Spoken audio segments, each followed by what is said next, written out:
Hello and welcome to part 2 of the auxiliary series for the how to make a home budget in Microsoft Excel.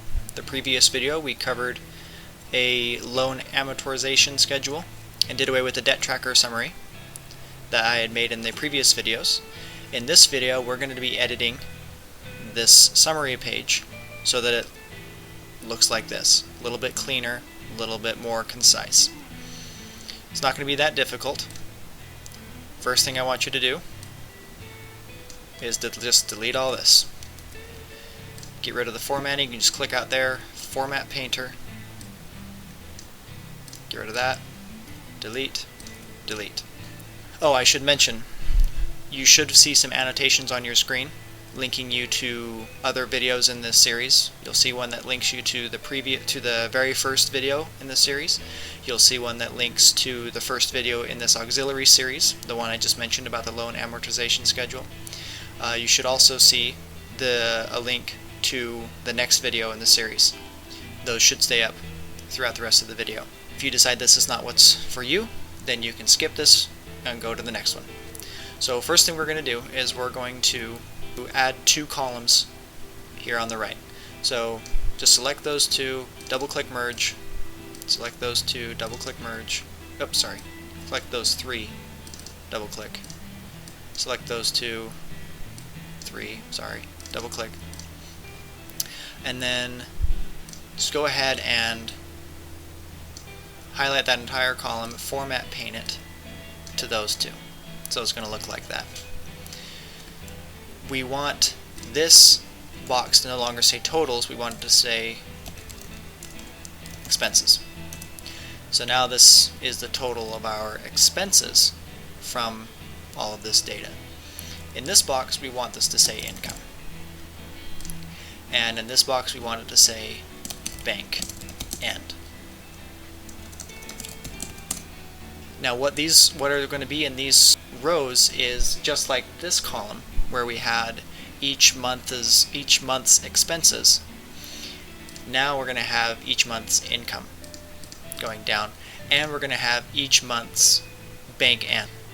So if you go back to here, this box right here is where it's pulling from. Those figures are going to be entered in here. So come down here and enter, just type, first off you're going to have to make all the font in these boxes white. And then here we're going to type averages. And now all these boxes in here are now going to show the average expenditures of that column.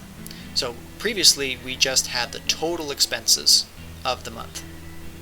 As you can see, we're showing the total expenses in groceries for the year. Excuse me, not the month, but the year. So I can look at the end of the year and say, okay, well we spent $6,500 total throughout the year on groceries. But that doesn't tell me about, on average, about how much we spent per month. So in this new system, that's what we're going to have.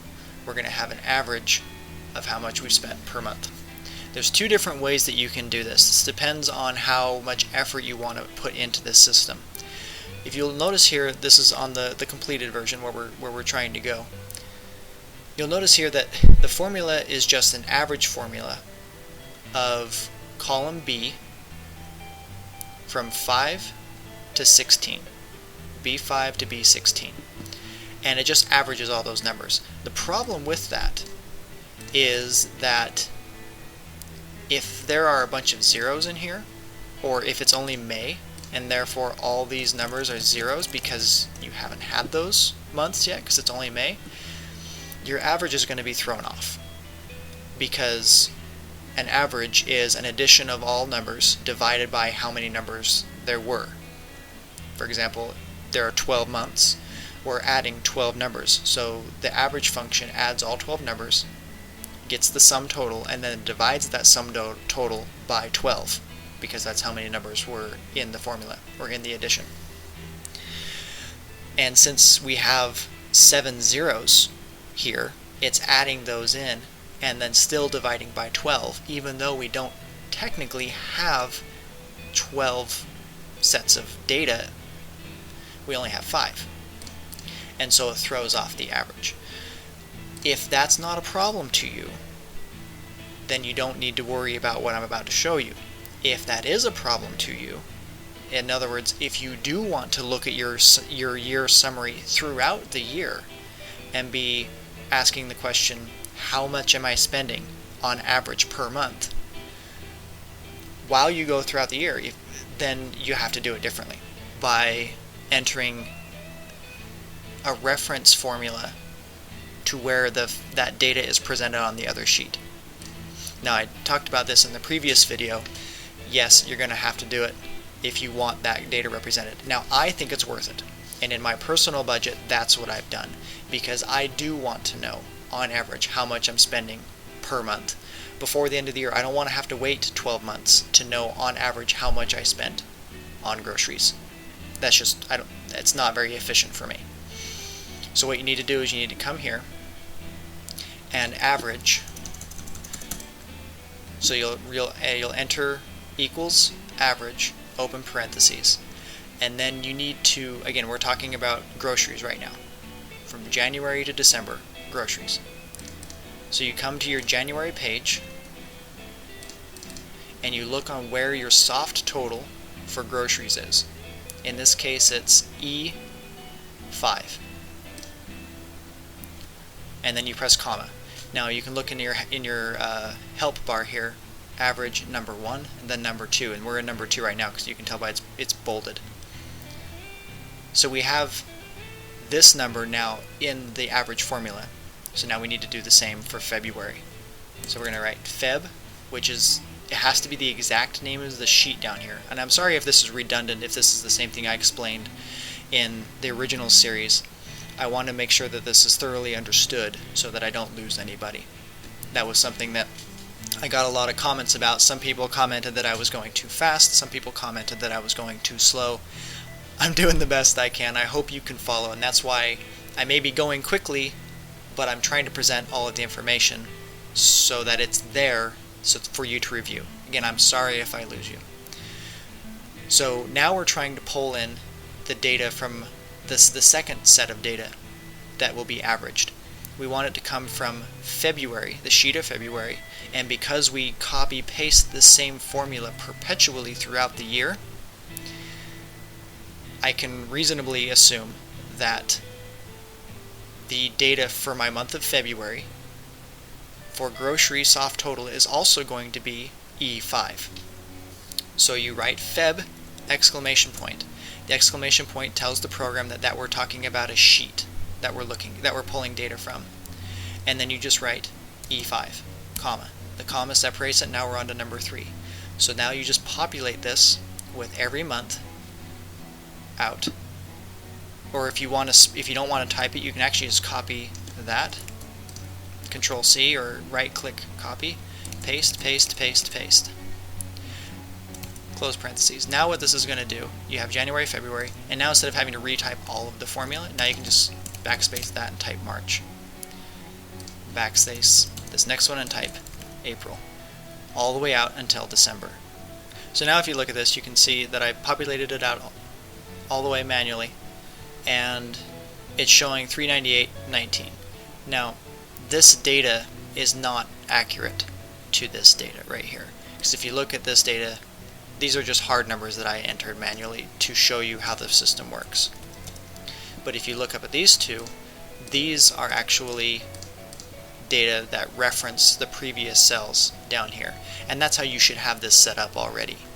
So just in this cell, all you have to do is type this out, and it will manually enter, or it'll automatically enter the average of every data that you have, and not include all of the zeros that are there in between. Because if this average included a whole bunch of zeros, because remember it's referencing E5, so if we go to April and E5, well, there is no data, but because there's no data, it doesn't include it as part of the average.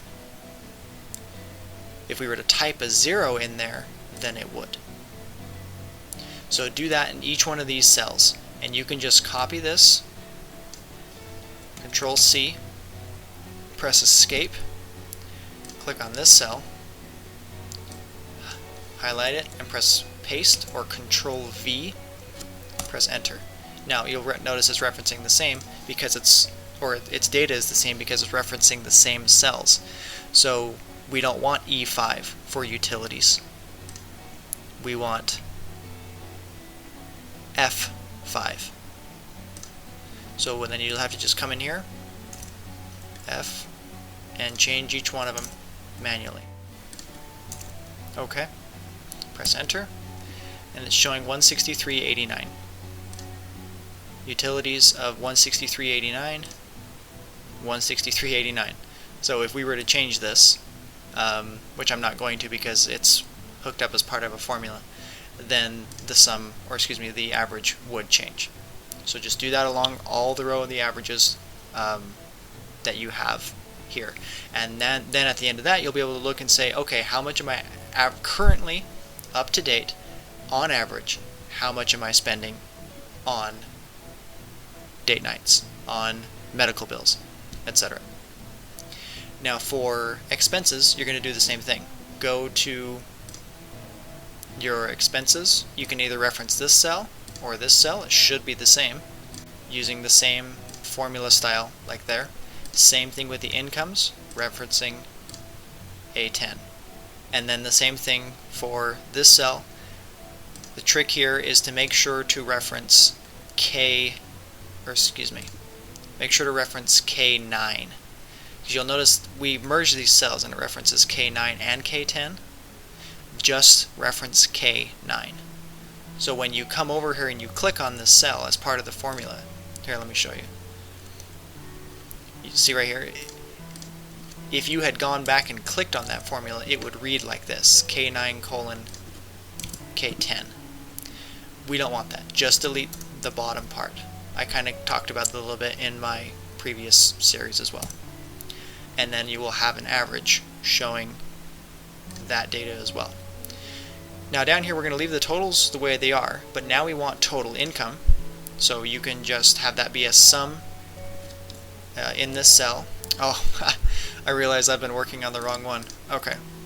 So yeah, everything that I just did here in these two boxes here. I forgot this was the one we were updating. So yeah, you're going to have your averages here and here, as I described just barely. Income is going to, make sure to change the font here to white if I didn't already, is going to equal sum, open parentheses, and then just highlight all those boxes, close parentheses, enter. Exact same thing here, equals sum, open parentheses, click and drag, close, enter. Once you get data in there, then it will populate just like it did here. Now because some months may be positive and some months may be negative, it will show negative numbers within parentheses. If you have a positive 200 and a negative 200, then this will show 0 because it's going to be adding a positive and negative and they'll cancel out. So this will tell you on your total throughout the year at the current moment whether you've made money or lost money, basically, is what we're going for. And that's basically it. I mean, you can reformat these cells like I did here, just for your own kicks and giggles, but that's it. That's how I changed my year-end summary. It cleaned things up down here at the bottom, presented all the data here for me, I got all my averages, and I just think it looks a lot better. Okay, so the next thing we're going to do is, in response to a request that I had from one of the viewers, asking for a way for us to track cash. And so I've just created a little way to keep track of any cash that you have outside of your accounts. In the previous setup, all we had was digital money. But if you, for whatever reason, you have cash outside of your accounts, obviously this would not reflect that. And so if it's a large sum of money, then it can be a little inaccurate to your true reflection of wealth at the time. And so what I did is I just included it as part of this system and then added the totals at the bottom. So the best way to do that is just erase those borders, and I did that by coming up to borders, clicking erase border, and then I selected those two lines and deleted it. We're going to have these two cells be accounting, and then just right here type cash. And if you want that, in obviously formatting, always the formatting. And then whatever cash you have at the beginning of the month, say you have 500, and however much cash you have at the end of the month, say you have 600. You can go ahead and merge, because this box merges two cells. Just go ahead and include it in that third one. Double click the merge in center button when you had those highlighted, and you know what, I think I did that a little fast. Let me show you again how I did that. So these two cells, K, 9, and 10, are merged currently based on how I showed you in the first series of budgeting. I want that this third cell to be included in this, so this is all one big cell. So I'm going to highlight that and that. So I'm going to click and drag, and then I'm going to click merge cell. And the first action it takes is to unmerge them. These are now three separate cells. Click it again, and now they are all one cell. But I'm just going to delete this formula. This is a little bit more of a complex formula than it needed to be, so I am going to delete it. I have no idea what I just did there. And then down here, just type totals. And I'm actually going to have it be up at the top of the cell so that it seems a little separate from there. And then just have this be a sum of that line. So I'm just going to click auto sum, and it's smart enough to figure out that I want those numbers. I'm going to press enter. Click on that one, auto sum. It already highlights those three numbers. Press enter. I'll highlight those cells and move them to the top of the cell. And then, so now you have a total monetary value at the beginning of the month and a total monetary value at the end of the month. Now all this gain and loss has to be is a function of month end minus the month start. Enter. And you can see that they lost money. And now, so if you start the month with $500 and you end the month with $1,000, watch this box. You'll see that it changed, reflects the amount of cash that you have. So that's an addition that I made, the way to keep track of cash. Another addition that goes right hand in hand with that is this ATM withdrawals. If you're taking money out of your accounts and you want to have a way to keep track of that, then just create this little box. If you don't care to keep track of it, then you don't have to create this little box. Well, before I delete this, okay, I'm going to go on a little side trip here. Before I delete this, if you want to keep a debt summary, a viewer noted to me that I made an error in my calculation. Your percent repaid is not your I-16 divided by your I-18.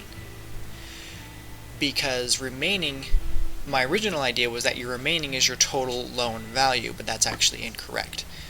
Here it is, because as you pay more into your loan, this number goes down as this number goes up. And so dividing this number by this number is completely inaccurate. Because eventually this number is supposed to be higher, right? Because you want to have paid off. So let's say you've paid off $80,000 of your loan. You'd still have $70,000 left remaining. And then all of a sudden your numerator, I-16, is going to be a larger number than your denominator of I-18. Then it'll show that you've repaid 100% plus. You've paid more than your mortgage originally was, and that's obviously not correct. So if you want to keep this system, then this percent repaid needs to be this number divided by the original loan amount. So let's say, just in this case, let's say the original loan amount was $150,464.99. So you change this formula to be I-16, column I, row 16, I-16 divided by, and then just type in the original loan amount. And now that's fixed. So now as the remaining number goes down, it'll make sense. It'll work. So I apologize for another simple error that I made. So with that out of the way, if you're keeping this, then you can highlight it all, press Control X or cut. You can cut right there and just move it out of the way for now. It's going to move it out of the way. I deleted it from my set. And then you just need 3 columns in a single row, and just type ATM withdrawal, box it, and you want who, amount, and when. And then I'm going to have it take up about that much space. I mean, this is just really basic stuff. So now you just write down who took the money, how much was taken. So let's say he took out 500 because he started the month with 500 and he ended with 1,000. So he must have taken out 500, and he did it on the 23rd or the 22nd. And then after that, it's just formatting. I mean, just make it look how you want to make it look. You don't need to enter these figures into any function anywhere else. This is just for your personal information, your own reference. If you're pulling money from ATM, just save the receipt, stick it on your desk, and then the next time you do your budget, it's there. You just enter in the amount.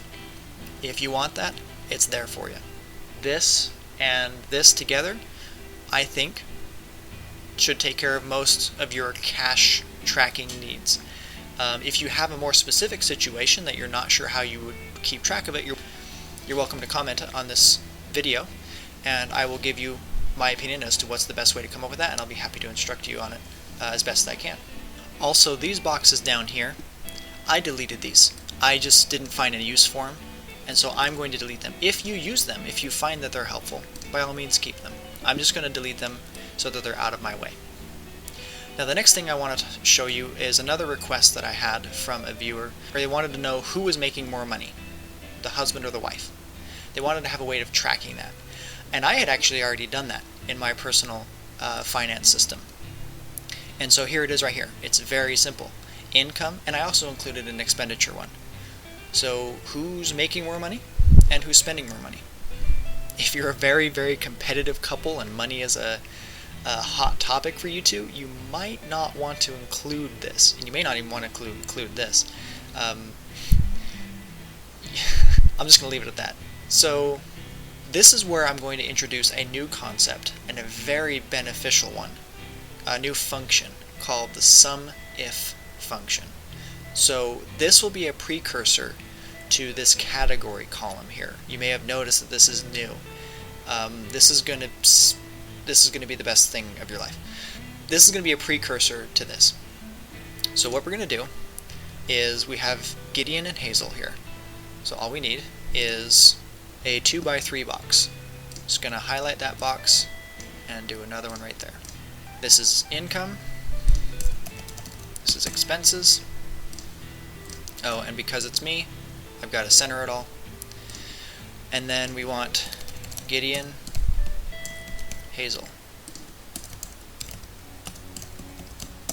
Okay, so obviously I've formatted this. You can format it any way you like to. If you're new to formatting and you don't really know how to do formatting, I recommend you go to my 5th episode in the original budget video series. There will be a link on your screen for it, and that's where I talk about how to format, because I just love my formatting.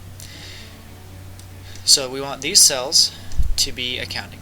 Already got that set up. So now what we want this box to auto sum, or automatically add in all of the data representing Gideon's income.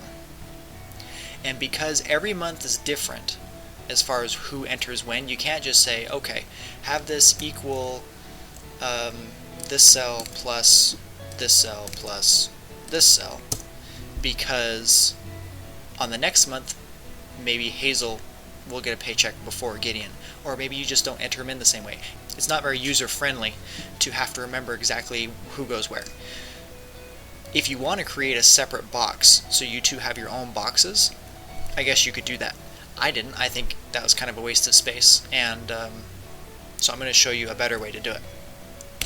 Equals SUMIF, SUMIF. open parentheses. Now it's first asking for a range. Maybe I should explain what's going to happen here.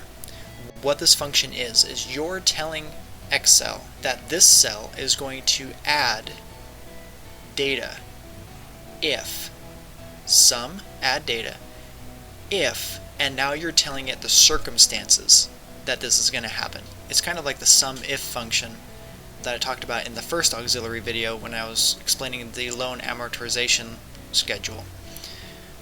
If something happens, then what are you going to do? So we have the sum if function. Now it's asking for what range does it need to start looking for data. Now we're going to highlight the range of A14 through 21. And I'll explain why in a second. But this range, the importance of that range area is that it includes Gideon's name. So in other words, again, we're looking for information about Gideon. And this is where that information is not presented, because this is the information we want to add, but this is telling the computer that it's going to look for Gideon type information. So that's the range, press comma, and now it's asking for criteria. The criteria is Gideon. So it's going to look within that range for a certain criteria, and the criteria is Gideon. So put quote marks and then type exactly what the criteria is you're looking for. So, and then close it, and then a comma. So it's looking for everything exactly as it is in between the quotation marks, in this case Gideon. And then the sum range. Now it's asking for, okay, what data am I actually summing here? What data am I actually adding? What's the range? And we want data out of this range. And so now what it's going, and you can close parentheses. And now what it's going to do is it's going to look at the range in here for the criteria, which is Gideon, and then it's going to look for corresponding summation range with Gideon. So it's going to look across, it's like, okay, here's Gideon, on the same line, what's it within that sum range, what's the data? Close parentheses, press enter.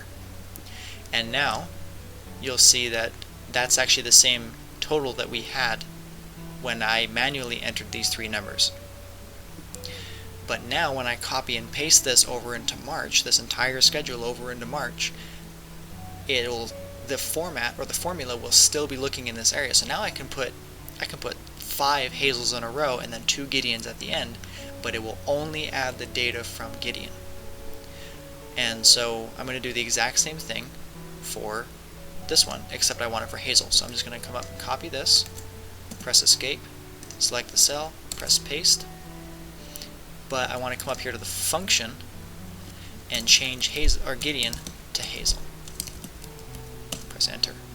And now it shows 850. So if we were to have manually added up all of Hazel's data, it would have shown 850.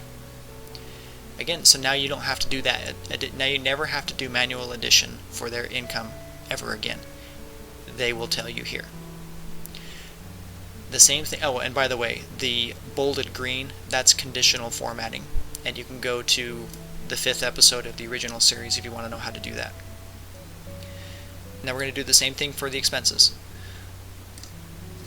Equals sum if, open parentheses, the range.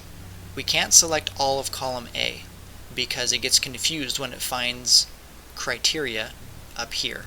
And so what I'm going to do is I'm just going to start here and click and drag, and I always populate my cells down to 200, cell 200. I couldn't tell you why, I just like to leave myself plenty of room. Row 200 rather. So, and then press comma. And now it's asking for criteria, and the criteria is Gideon, comma, and the sum range is right here. And again, I'm going to populate it down to 200.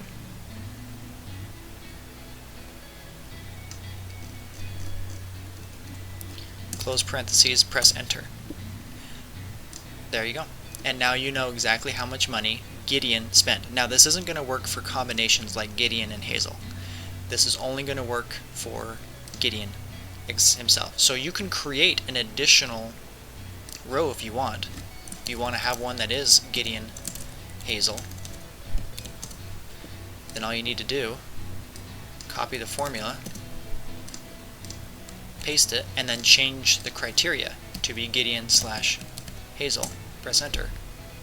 And now you have, it'll be this figure and that figure added together will give you that. So you can, any conditional formatting or any conditional summation that you want from over here can be put here. You can have one for auto pay, anything like that.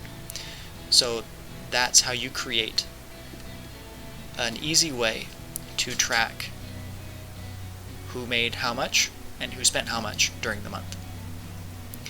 This SUMIF function is fantastic, or it's going to be the key to this much easier category system. I'm going to save that for the next video. To wrap this video up, I just want to point out a certain issue that a viewer said about not being able to view the video with an iPad or an iPod.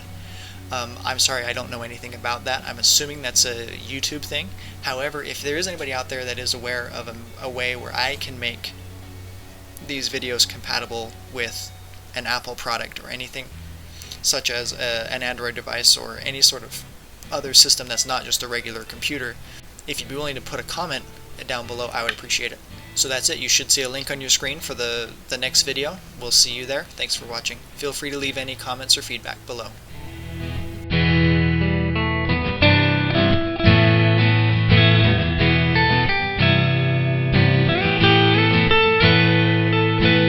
You don't need to enter these money blah blah blah blah.